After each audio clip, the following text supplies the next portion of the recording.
Rejoignez dès à présent la grande famille des abonnés de votre chaîne Sika TV sur les réseaux sociaux. Sika TV, le vrai visage de l'actualité en Afrique, est en direct et en replay sur YouTube.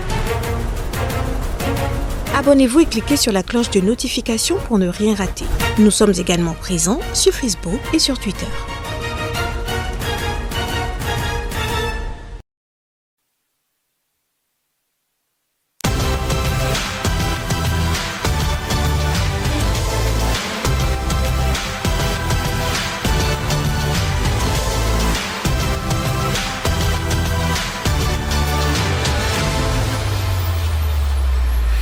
À tous, bienvenue, mesdames, messieurs. Disparition de Vincent Folly.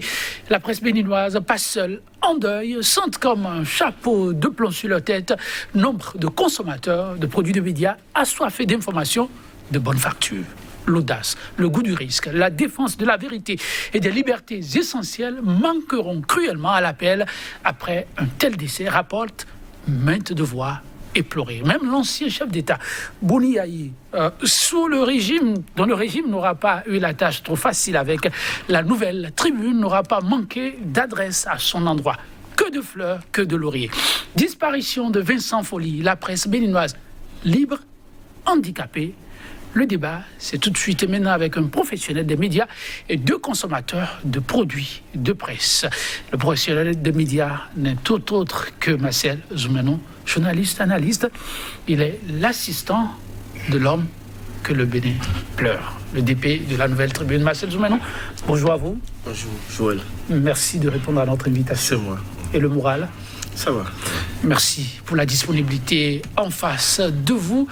Notre grand nom, oui, Maître Aboubakar Baparapé, avocat au barreau du Bénin. Il est le président de l'ODHP, l'Organisation pour la défense des droits de l'homme et des peuples. Une organisation qui a souvent eu à ses côtés l'homme dont on parle, oui, Vincent Folly. Maître Aboubakar Baparapé, bonjour. Bonjour, monsieur Joël. Merci vraiment de m'inviter pour ce débat. C'est l'homme, je l'ai connu, je l'ai côtoyé. Et j'ai tout de suite pensé à mon ami Zoumenon, avec qui j'ai eu l'honneur de débattre ici. Et vraiment, paix à son âme. Merci beaucoup, oui. Paix à l'âme de l'illustre disparu.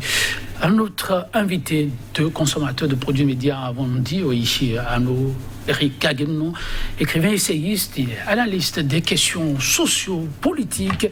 Oui, quelques-uns ont certainement eu l'occasion de le lire dans les colonnes de la Nouvelle Tribune avec des opinions, des réflexions. Arnaud Eric Kagenon, bonjour et merci pour la disponibilité. Bonjour Joël Yetondier, bonjour Maître Baparapé et bonjour à Marcel Zoumenon. Je suis dans la douleur, mais j'ai tenu à répondre à votre invitation. Qu'est-ce qu'on est honoré de vous savoir tous disponibles. Oui, le temps passe si vite. Je vais me retourner d'abord vers ces consommateurs de produits de médias avant de me retourner vers Marcel Zoumenon. Maître Baparapé, oui, l'ODHP aura perdu un grand allié. Avons-nous lu à travers certaines de vos colonnes? Oui, vraiment. Merci Joël. Et c'était véritablement un grand allié. Un grand allié et qui, avec le recul, je me suis dit, mais c'est un homme dont les positions me paraissent jusqu'à ce jour énigmatiques. Énigmatique. Énigmatique. On veut bien comprendre. Voilà.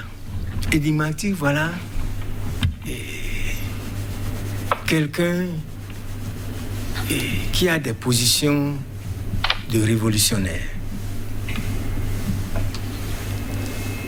Des positions de fermeté dans les principes.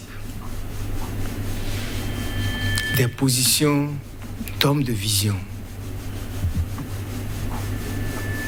Qui anticipe souvent des positions d'homme qui a souvent tort d'avoir raison très tôt. C'est ça. Tort d'avoir raison très tôt. Mais qui est resté droit dans ses bottes dans le système libéral. Expliquez-vous. Voilà. Il aurait dû être un militant, tout au moins de la gauche, à défaut d'être militant du Parti communiste.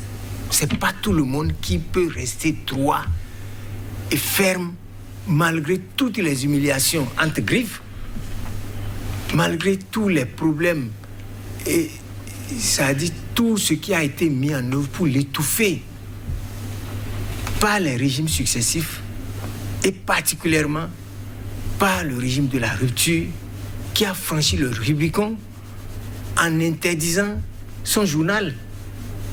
Vous comprenez? Il est resté digne.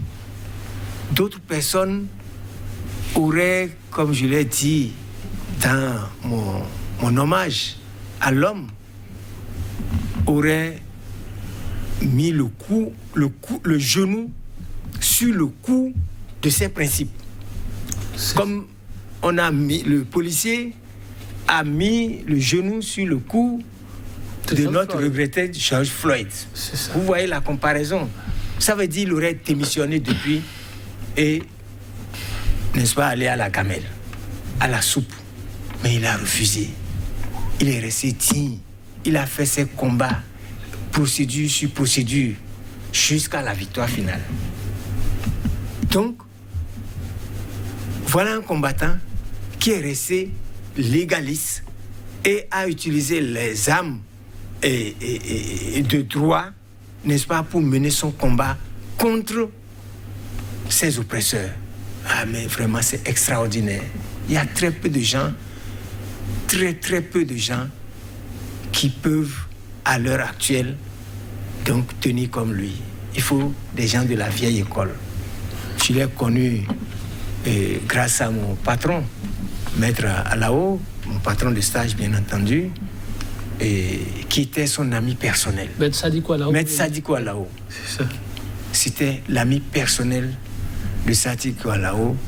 Je ne suis pas seulement consommateur de la Nouvelle Tribune, mais je suis très attaché à l'homme. Parce que sa fille,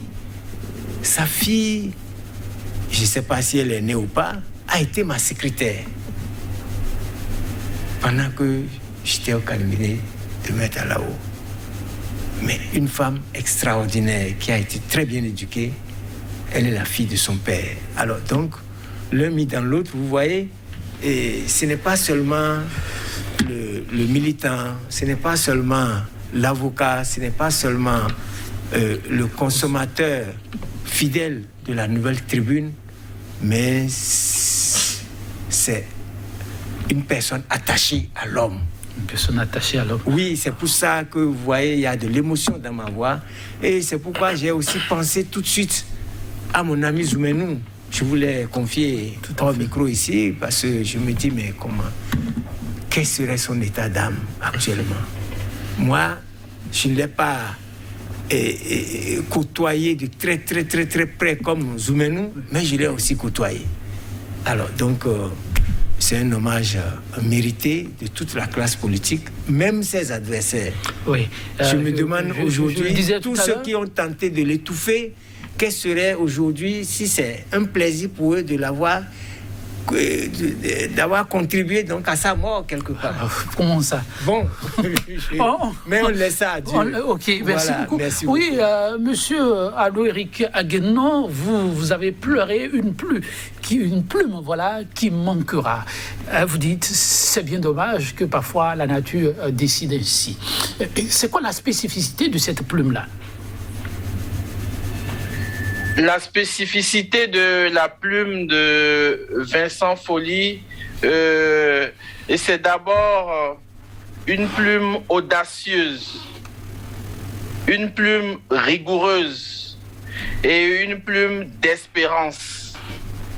L'audace parce qu'il a l'audace de ses opinions. Quand je le lis, je dis, mais sa plume, où il trempe cette plume-là? Il écrit avec son cœur, avec toute son intelligence et avec toute sa joie d'être avec son peuple et d'être dans le peuple et de défendre les petits, les faibles. Une plume d'espérance parce que ce qu'il communique, c'est une parole qui porte une vie, qui porte une vitalité, qui porte une communion avec les autres. Et il se met à la place des uns et des autres parce qu'il écrit en fait ce qu'il est lui-même, ce qu'il est. Et ce qu'il est, c'est un mystère. Et à travers le journalisme, il s'est réalisé, Vincent Folly. À travers le journalisme, il a pu se révéler à lui-même. Il était enseignant, mais à travers l'enseignement, il a compris que quelque chose manquait. Il fallait qu'il redécouvre sa vocation. Et je crois que à travers la vocation d'éditorialiste, de journaliste, il a pu se réaliser. Et puis, pour lui, il faut le dire, enquête, preuve et croisement des sources était un dogme. Il est dans ce dogme-là, il est resté jusqu'au bout avec beaucoup de fermeté, beaucoup de rigueur. Et pour lui, la fermeté, la cohérence, la rigueur et le respect de la parole donnée constituent vraiment une religion. Mais l'homme, c'est aussi l'homme fragile, l'homme simple, l'homme doux, l'homme sensible. Moi, je l'ai vu plusieurs fois pleurer, je l'ai vu plusieurs fois souffrir, mais pourtant, il n'a jamais failli. Il est resté égal à lui-même jusqu'au bout, jusqu'au dernier combat. Monsieur Eric Aguenno, les mots sont si pertinents les uns que les autres. Je suis tenté de vous dire, dans le milieu de presse, vous en avez côtoyé suffisamment. Il vous arrive aujourd'hui de vous dire que la relève est assurée ou ça risque d'être un grand vide? Vous savez, Vincent Folly a l'idée et le sens et l'intuition de détecter les talents. Il détecte les talents. Plusieurs fois, il suit des émissions et il m'appelle, il dit, mais est-ce que vous avez suivi cette émission-là? Je dis, bien sûr. Il dit, mais vous connaissez cette personne? Je dis, mais c'est la première fois. Il se met à chercher cette personne, à découvrir cette personne et à aller à la rencontre de cette personne. Donc, Vincent Folly a construit des personnes, il a construit des qualités. Et moi, je vois beaucoup de journalistes jeunes et qui font la même chose que lui, même s'ils ne sont pas Vincent Folly, ils essayent d'émerger. Je regarde Marcel Zoumenou qui est sur le plateau et qui n'a pas failli et qui est un journaliste intrépide. Il y en a encore, il y en a, les noms sont nombreux, mais je le cite parce que lui, il est là. Ok, merci à M. Eric Aguenno, heureux de l'apprendre. Oui, Marcel Zoumenou, désormais, les épaules suffisamment larges pour poursuivre la mission. Comment vous vous sentez face à cette pluie d'hommage au directeur de publication de la Nouvelle Tribune? Bon, je suis consterné, je continue de l'être jusqu'à maintenant. C'est pas facile parce que les derniers appels que lui et moi avons eus, c'était pour réfléchir à la réapparition du journal. On réfléchissait à comment faire pour que le journal puisse réapparaître et combler le vide qu'il a laissé. Et donc moi j'étais à 1000 lieues d'imaginer que les derniers appels que j'ai avec lui, qui remontent à environ 2 semaines, étaient les tout derniers des échanges que je pourrais avoir avec lui. Je l'ai dit d'autant plus qu'il ne m'a jamais donné l'impression de quelqu'un qui allait partir. Bon, pour moi, de sitôt, c'est vrai que en Afrique, quand vous avez 68 ans, on peut penser que bon, c'est suffisant pour partir. Mais pour moi, il n'a jamais donné cette impression. Pourquoi? Parce que j'ai fait 11 ans avec lui. Et je l'ai vu presque, je vais dire qu'il n'est jamais tombé malade. Moi, je suis de santé plus fragile que lui. Pourtant, je suis très jeune, je suis plus jeune que lui. Et lui-même a l'habitude de me taquiner en disant « tu pouvais être mon fils ». Mais je ne l'ai jamais vu tomber malade. Il avait une santé robuste. Une seule fois, il était venu à la rédaction avec un sachet de comprimés. Il disait qu'il avait la migraine. C'est la seule fois, je me rappelle, l'avoir vu se plaindre de maladie. Et donc, quand j'ai appris ce qui s'est passé, c'est vrai que quelques jours avant, on avait eu cette inquiétude qu'il était souffrant. Mais on ne savait pas que ça allait conduire jusqu'à la mort. Et donc, je suis vraiment consterné. Je suis peiné de venir très tôt parler de lui, alors que ce n'était pas ça qui était prévu. Qu'est-ce que je peux dire de lui? Les gens ont dit l'essentiel. Je vais dire deux mots qui me paraissent englobants de sa personnalité. C'est l'humilité. Et c'est le combat de la vérité. C'est les deux mots que je trouve qui résument sa personnalité.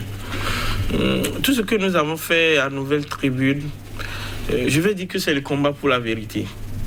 C'est vrai que dans ce combat, vous avez face à vous des gens qui connaissent la vérité, qui ne veulent pas l'avouer. Et dans tous les régimes, que ce soit depuis l'époque Yahi jusqu'à l'époque actuelle, tous ceux qui se sont mis sur notre chemin pour nous combattre, c'est des gens qui voulaient faire obstruction à la vérité. Mais lui, quel que soit le prix que ça lui coûte, il était capable de dire il faut qu'on dise ça, il faut qu'on dise ça. Et puis, donc, c'est pour ça que je dis que ce mot me paraît englobant, me paraît un mot important pour résumer toute sa vie. L'humilité, simplement parce que, comme je l'ai dit, la plupart de ses amis sont des gens qui pouvaient être ses enfants. Quand vous regardez M. Aguin, non, c'est un de ses meilleurs amis, je ne dis pas. Et d'autres qui sont, moi, de ma génération, sont ses amis. Et il disait tout le temps, je ne suis pas gêné de travailler avec des gens qui ont l'âge de mes enfants. Et donc, pour moi, c'est l'humilité quand même, parce qu'il n'est pas donné quand même à des gens de son âge d'être très ouverts. Des fois même, il a envie même de participer à des fêtes que nous organisons en tant que jeunes. Et parfois, quand il apprend des choses derrière, vous dites, mais vous croyez que je suis si vieux? Donc pour moi, c'est l'humilité. Et c'est un homme humble et il est très accessible. Contrairement à ce que les gens pouvaient penser ou les gens disent, ceux qui ne l'approchent pas disent il est parfois difficile tel que je le vois, mais il suffit de l'appeler et tu te rends compte que c'est un homme accessible. Quand tu as un point de vue contraire au sien, il cherche à discuter avec toi. Ce n'est pas quelqu'un qui est carré, qui est borné sur ça. Et il cherche à faire le débat jusqu'au moment où vous arrivez à trouver un point de jonction. Et parfois, cette qualité influence parfois nos productions, et des fois, au moment où on doit décider de produire, on est dans le débat jusqu'à ce que la production, la nuit nous rattrape tard et on est obligé de sortir tard dans la nuit. Et donc, je crois que tous ceux qui sont dans le combat de la vérité, tous ceux qui sont dans le combat pour la consolidation de la démocratie et de l'émergence du Bénin, ont perdu un vrai combattant. Je dirais même que c'est un général de troupes qui est mort sur un champ de combat. Et il n'a jamais fléchi. Des fois, moi, il m'arrive même d'avoir des moments de faiblesse parce que ce que toi aussi dis, c'est lui qui m'a révélé. Je dois le dire parce que quand j'entrais à Nouvelle Tribune il y a 11 ans, j'étais préoccupé par écrit. Je n'avais pas du tout envie de prendre des responsabilités. Et quand je suis entré dans la rédaction, quelque temps après, il voulait réorganiser son organigramme. Et il disait, il faut que j'ai un chef de desk politique. On était 4 ou 5 si mes mémoires sont bonnes. Et j'étais le plus jeune, le tout fraîchement venu dans la rédaction. Et il dit, concertez-vous et choisissez un chef desk. On a fait la concertation et le choix a été porté sur quelqu'un d'autre. On est venu dans son bureau pour lui rendre compte. Et c'est lui qui a pris la parole, qui a cassé les arguments de tout ce qu'on a dit et qui a dit c'est lui, parlant de moi, c'est lui que je vois à cause de ceci. Et donc c'est comme ça que j'ai commencé par prendre les responsabilités.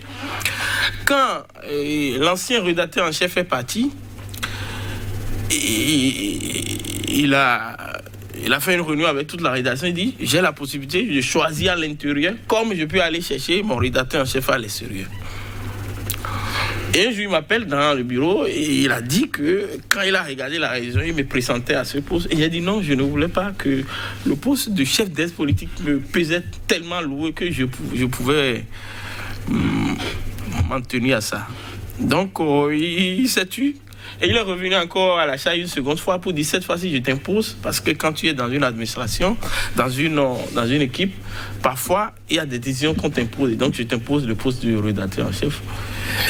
Et donc, c'est comme ça qu'il m'a imposé le poste. Il est venu me présenter. J'étais parmi les plus jeunes journalistes de la rédaction à l'époque, parce que ça fait quand même 10 ans. J'ai pas fait beaucoup d'étapes chef de la mais j'ai duré beaucoup à ce poste. Et donc, il m'a imposé. Et je devais prendre un bureau. Et ça aussi, je ne voulais pas prendre. Il dit, mais pourquoi tu ne prends pas? Je dis, bon, je me sentais bien avec mes autres camarades. Et un jour, il est venu à la rédaction, il a pris mon sac et il est allé déposer dans le bureau. Donc, je disais, je fais ce témoignage pour lui rendre hommage que c'est lui qui m'a révélé. Et c'est peut-être à cause de lui que j'ai la notoriété que j'ai aujourd'hui. Et c'est le moment de le dire. Et ce qui est important de dire, c'est que au moment où, peut-être dans la rédaction, des moments où il y a des moments de faiblesse, celui qui avait un courage qui était proche du sien, c'était moi. C'était moi. Quand il voulait avoir des plumes osées pour dire un certain nombre de choses, et quand ça tourne, parfois les gens ont peur d'écrire un certain nombre de choses, c'est moi forcément qui prends la responsabilité de crier. Et pour témoignage, le 1er août 2012, si je ne me trompe pas, où l'ancien président avait fait une déclaration où il parlait d'amener les siens, choses là. Et une déclaration qu'on avait trouvée extrêmement grave pour la cohésion nationale et tout ce qui concerne l'unité nationale. Le président Kérékou avait passé 10 ans au pouvoir à travailler pour consolider l'événement, et qu'un président vienne dire ça, pour nous, c'était suffisamment grave. Et il fallait quand même faire un éditorial pour prendre position, pour condamner cette phrase. Et il avait dit, Rechef, je te confie cette responsabilité. Et je crois qu'on avait fait un numéro spécial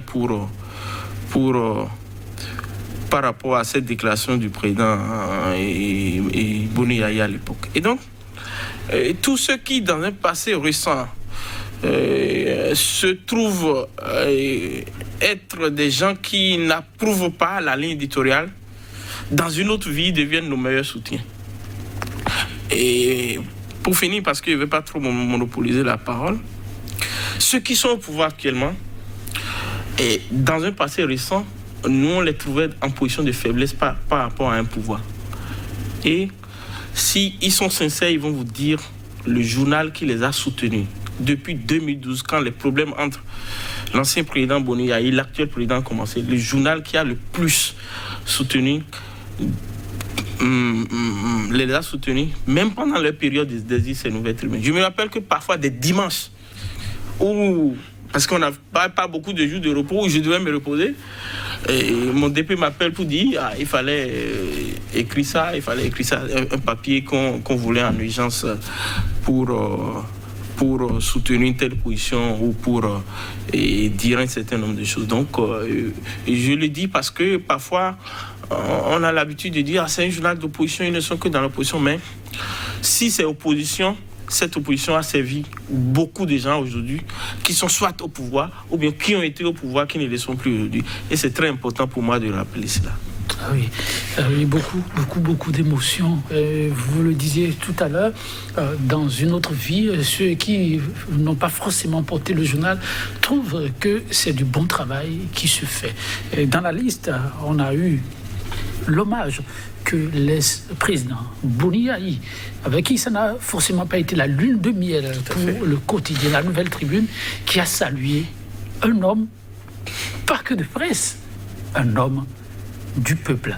Marcel Zoumenou, vous avez de retourner la parole, mais je vous demande, avant de retourner la parole vers les autres, quand vous avez suivi cet hommage de l'ancien président, quelle aura été votre réaction? Oui, parce que la première réaction, c'est que la vie est faite de chemins qui se croisent.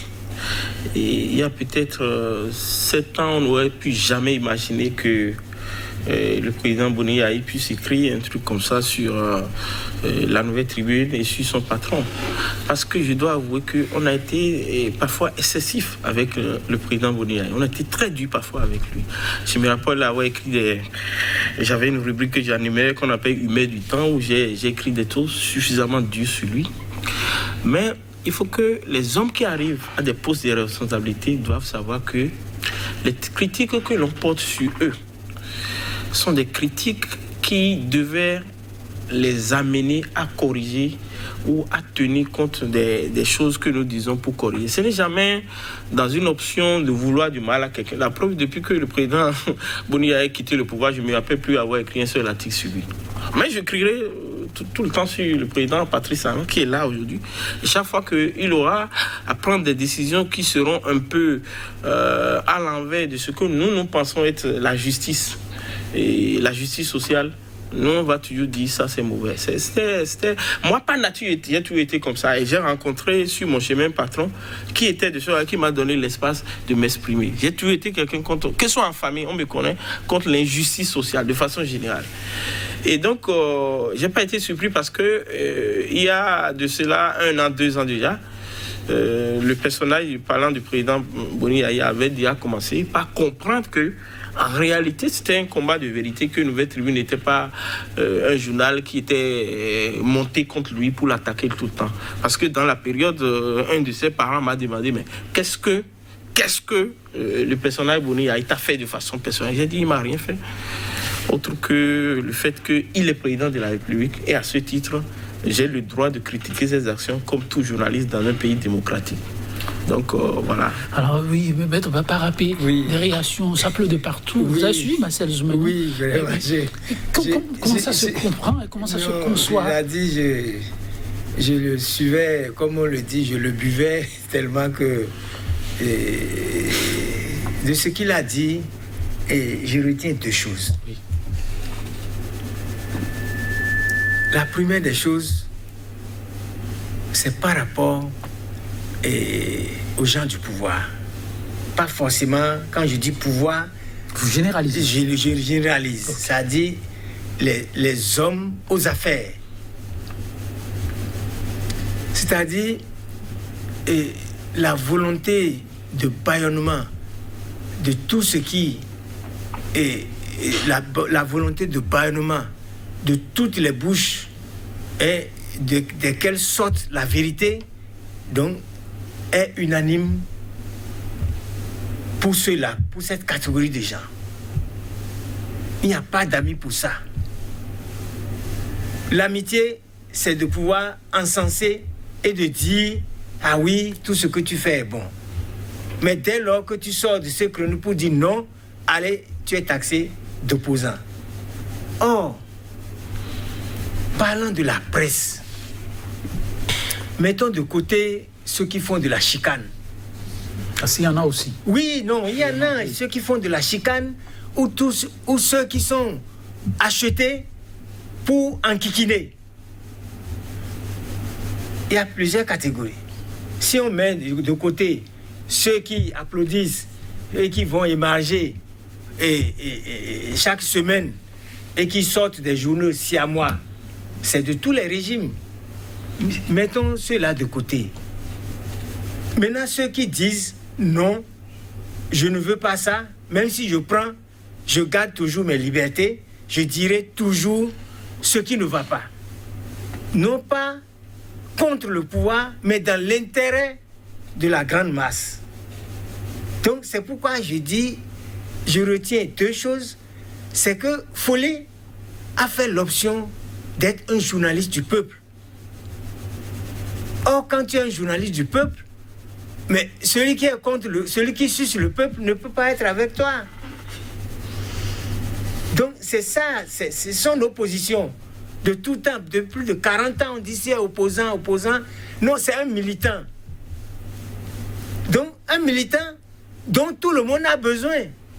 C'est-à-dire quand tu es à la recherche du pouvoir, tu vas le voir pour dire bon, voilà, et on ne dit pas mais attaque-moi, mais voici des réalités qu'on est obligé de partager. Bon, pour l'instant, ça a dit pour l'instant présent, ça peut apparaître comme si vous êtes avec mes ennemis, donc vous êtes mes ennemis. Alors que c'est pas ça. Le jour où l'ennemi va prendre le pouvoir et sera de l'autre côté, bon, il ne sera plus ton ami. Il va te couper. Ami d'hier, il va te... Mais on a fait les marches avec Folie, non? Bien qu'il soit journaliste, je l'ai vu à certaines marches. Sur les questions de liberté, oui. Oui, pour les questions de liberté. Pour les questions, n'est-ce pas, de... Comment on appelle ça? De brimade de l'actuel président, pas l'ancien président. Pour le piétinement de ses droits. Vous comprenez? Nous, on a fait ces marches-là. Bon, aujourd'hui, on dit non, c'est pas comme ça que... On ne s'était pas entendu sur quelque chose, on s'est entendu sur une chose. La sauvegarde de la démocratie et des libertés. Et sur ça, Vincent, paix à son âme, n'a jamais fait aucune concession à qui que ce soit. Et c'est pour ça que, mais au-delà de l'émotionnel, nous partageons les mêmes principes. Parce que, écoutez, il fait partie de ma génération. On a tout connu. On aurait pu dire, bon, vu nos âges, il est temps comme ça. Les gens, il y a des appels pour dire, mais maître, c'est bon comme ça. Mais c'est bon comme ça. Tu es déjà avocat, qu'est-ce que tu veux encore? Laisse ça aux étudiants. Tu n'es plus étudiant. Mais je suis sûr que Folie, ses parents, ses amis, tous ceux qui veulent le voir et traîner par des carrosses, lui ont dit ça. Donc, on est toujours victime de toutes ces pressions-là pour dire non.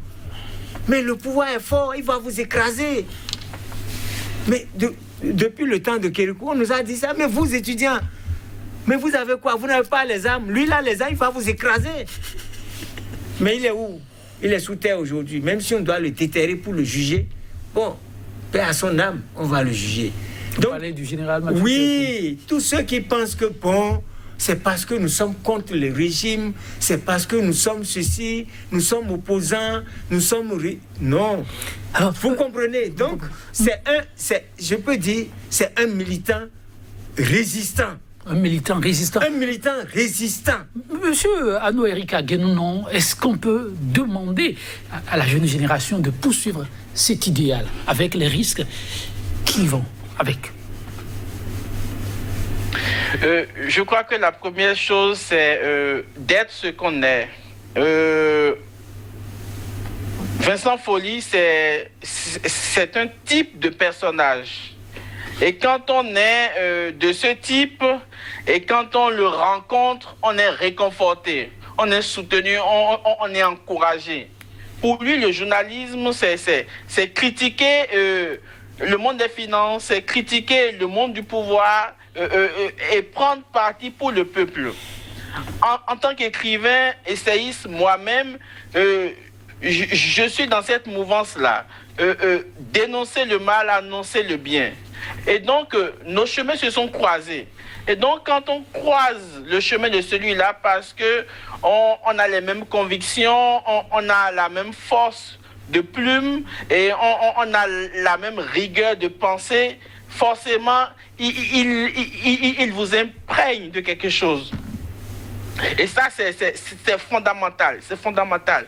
Mais en même temps, je pense que des journalistes que nous voyons, même vous, Joël,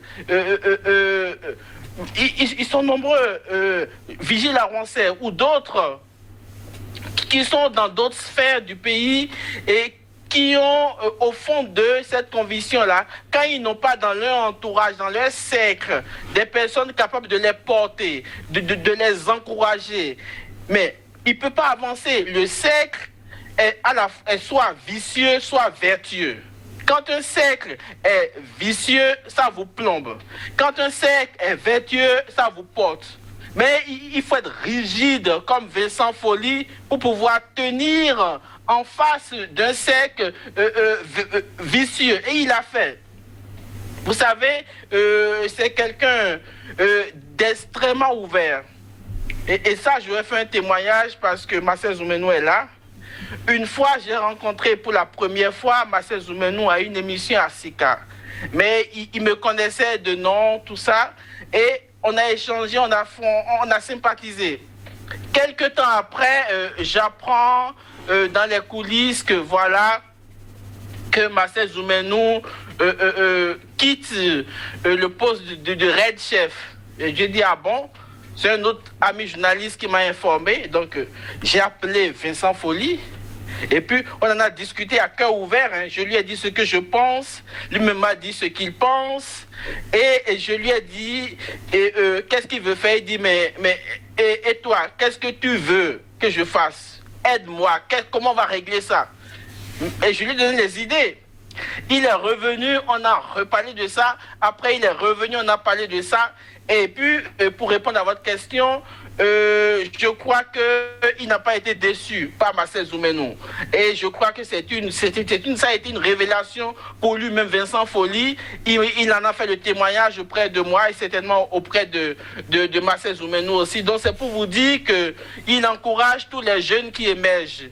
Je sais ceux qui l'appellent, ceux qui l'encouragent. Et quand il détecte quelqu'un, il l'encourage. Et pour finir, la communion qu'il vit avec ses enfants, il les a moulés dans cette dynamique-là, d'un journalisme critique et d'un journalisme équilibré, d'un journalisme de développement et de croissance de l'être humain. Et je crois que la relève, pour moi, je pense que la relève est assurée. Mais c'est juste, j'ai bien dit, ah oui, maître, vous donnez la parole. Oui, ça dit, j'avais dit que je tire deux choses de ce que mon ami Marcel Zoumenou, son témoignage très émouvant. J'avais dit l'attachement donc au principe, à la démocratie et aux libertés. Oui. Mais la deuxième chose, c'est l'espérance. Il savait insuffler l'espérance. Écoutez, s'il n'y a pas, comment on appelle, cet attachement, cette insufflation à l'espérance de tout ce qu'il y a derrière lui, comme jeune, ses enfants, tout ça, mais il aurait pu tout abandonner et, comme je l'ai dit, rester derrière les véhicules climatisés, tout ça, puis bon. Donc, il fait sa vie parce qu'on ne peut pas dire qu'à 68 ans, il est au soir de sa vie, non. Il est à la croisée des chemins. Il aurait pu dire, bon, ça va comme ça. Non. Mais il avait l'espoir que ça changera. Ça doit changer. Et ça va changer. Vous pensez que la jeunesse doit pouvoir savoir espérer? Mais écoutez, le 19 février 1986, lorsque j'avais été arrêté, mais sauvagement torturé, mais qu'est-ce que j'avais sur mes lèvres? Qu'est-ce qui était mon âme de combat? Et les militaires qui appelaient ça, je disais, ça changera, ça va changer et ça doit changer. Colonel Zindoré, ça va changer, ça doit changer. C'était mon âme. Vous comprenez? Vous y croyez? Et j'y croyais tellement. Et les gens disent, mais comment vous êtes fou? Sur quoi tu comptes? J'ai dit, je compte sur l'espoir, je compte sur la jeunesse. Et ça va changer. Ça n'a pas changé. Ça a changé. En 89, jusqu'en 90, ça a changé, non? Tout à fait. Mais quand Boni Yahi est arrivé, il a parlé de changement. Oui. Et après, il a parlé de refondation. C'est toujours ma prophétie. De ça doit changer. Ça va changer. C'est votre précision, oui, la rupture. Depuis 19 février 86. Vous comprenez? Oui. Donc, il faut être un homme de vision. Et c'est ça que maître Vincent Folly était. Et c'est ça qui faisait mon attachement à la personne. Alors oui, Marcel Zoumenou, on se demande désormais la suite de ce combat. Le combat s'arrête, la nouvelle tribune, une fin d'une histoire ou une nouvelle histoire? Bon, c'est difficile. Et c'est difficile de dire de ma position actuelle si ça s'arrête. Personne n'aurait souhaité que ça s'arrête. Parce que si il a quand même réussi à mettre en terre des semences qui ont germé, qui ont produit des fruits. Il aurait été bien que ça ne s'arrête pas et que qu'on retrouve une nouvelle tribune dans les kiosques dans les jours à venir. C'est ce à quoi nous tous qui sommes combattants de la liberté, proches de lui, anciens collaborateurs, on puisse œuvrer pour que cela soit. Mais le combat de la vérité, le combat pour les faibles, comme il a l'habitude de dire, le combat pour le peuple, il faudrait qu'on puisse travailler dans la presse pour qu'il y ait d'autres porte-flambeaux en dehors de lui qui est parti, qu'il y ait d'autres porte-flambeaux, qu'il y ait d'autres défenseurs de la liberté. Parce que nous sommes dans une période critique, nous sommes dans une période de recul de la liberté de presse au Bénin. Et donc, c'est là que ça peut me faire un peu mal. Et c'est maintenant qu'on doit se réorganiser pour faire le combat. Pour que cette liberté qu'on avait, on est en train de perdre, et qu'on a perdu, pour être plus précis, il faut qu'elle revienne. Il faut que cette liberté revienne. Vous voyez aujourd'hui les classements de Reporters sans frontières. Vous voyez aujourd'hui le visage que présentent les journaux. Vous voyez un peu ce que ça veut dire le nouveau journalisme au Bénin. Où quand vous suivez les gens, eux tous disent les mêmes choses et vont dans le même sens et ne font que de l'information institutionnelle. Ce n'est pas ça, cette presse que Vincent Folli a souhaité avoir dans ce pays. Et à chaque fois, il a dit, mon rêve, c'est d'avoir un grand journal qui puisse faire des enquêtes, qui puisse parler des sujets qui n'ont aucun lien avec les activités du gouvernement, par exemple, mais d'autres Béninois qui sont dans d'autres coins et qui sont en train de faire des choses pour le développement du pays, ou bien qui sont en train de dire des choses qui ne sont pas forcément ce que les gens au pouvoir pensent. Il faut leur donner aussi la voix. Et nous devons travailler pour que c'est si tant et que nous sommes toujours en démocratie. Et ça, c'est un grand point d'interrogation. Un grand point d'interrogation. On va l'ouvrir, ce point d'interrogation. Mais en attendant, le tour de table qui se fera maintenant, ça va être juste pour conclure. Oui. Maître Non, voilà, oui, c'est le tour de table, je vais conclure. Je vais dire, quand des baobabs comme ça tombent, vous comprenez? Donc, normalement, ça dit, il est tombé les armes à la main. Donc son enterrement doit être non pas des jérémiades, mais une fête de combattants. Parce qu'il a insufflé l'espoir. Il est mort les armes à la main. Il faut voir comment on appelle, en Palestine, les gens de Hamas, quand on les tue là. Mais leur enterrement, c'est une occasion, n'est-ce pas, de manifestation. Donc c'est pourquoi je dis que sa mort doit être un appel à plus de détermination. Appel à plus de détermination. Et au combat pour la restauration de la démocratie. Un combat pour tous ceux qui sont en prison, tous ceux qui sont en exil.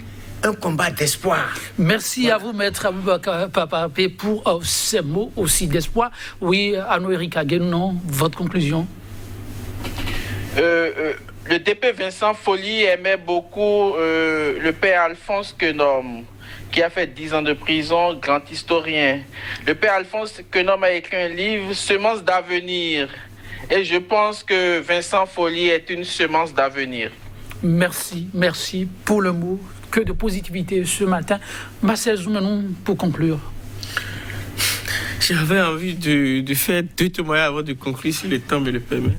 2 témoignages qui me paraissent très forts et qui caractérisent l'homme. Le premier témoignage, c'est que en l'élection présidentielle de 2011, où il y a eu le chaos du président Boni Yahi, vous savez, à un certain moment, le président Adrien Ngouilly avait contesté les résultats des élections. Il a fait une déclaration assez mémorable. et que la RAC a interdit aux médias de publier. Et ce jour, on était à la rédaction, mais le patron Vincent Folli a décidé que cette déclaration soit publiée en intégralité. Deuxième témoignage, c'est sur une interview que le président Candide Azanaï nous a accordée et qui malheureusement nous a valu la résiliation du contrat avec ce qu'on peut appeler aujourd'hui l'ANIP ou bien la structure qui a fait les enregistrements. Et donc, on était en plein contrat, mais il a décidé de donner la parole à Candide Azanaï. Pour finir, comme l'a dit le père Aguenon, il est souhaitable que ce combat ne soit pas passé en perte profit. Et donc, il est des propositions pour pérenniser, pour sa mémoire et pour voir dans quelle mesure, en tout cas des propositions, pour voir s'il peut y avoir des prix. Vincent Folli, pourquoi pas. Merci à vous, monsieur Marcel Zoumenou, merci à vous, chers consommateurs de produits de médias, mais au-delà, monsieur Amlou, Eric